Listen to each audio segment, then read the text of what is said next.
رسول اللہ صلی اللہ علیہ وآلہ وسلم نے فرمایا،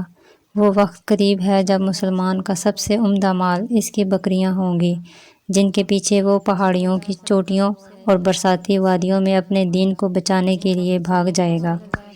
رسول اللہ صلی اللہ علیہ وآلہ وسلم لوگوں کو کسی کام کا حکم دیتے تو وہ ایسا ہی کام ہوتا جس کے کرنے کی لوگوں میں طاقت ہوتی۔ اس پر صحابہ رضی اللہ تعالیٰ عنہ نے عرض کیا، یا رسول اللہ،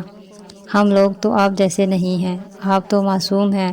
اور آپ کی اللہ پاک نے اگلی پچھلی سب لغزشیں معاف فرما دی ہیں،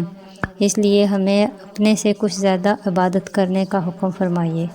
یہ سن کر آپ ناراض ہوئے، حتیٰ کہ خفگی آپ کے چہرے مبارک سے ظاہر ہونے لگی۔ پھر فرمایا کہ بے شک میں تم سے زیادہ اللہ سے ڈرتا ہوں اور تم سب سے زیادہ اسے جانتا ہوں، پس تم مجھ سے بڑھ کر عبادت نہیں کر سکتے۔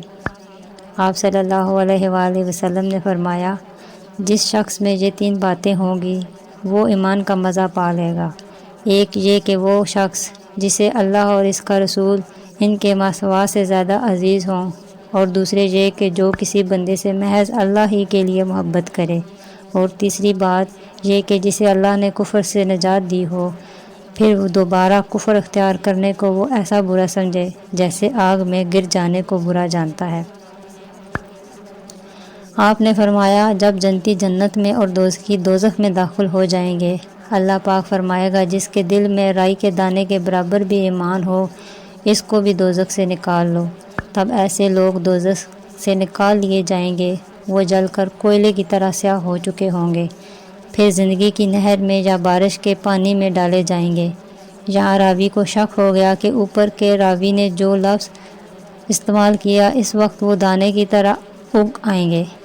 جس طرح ندی کے کنارے دانے اگ آتے ہیں۔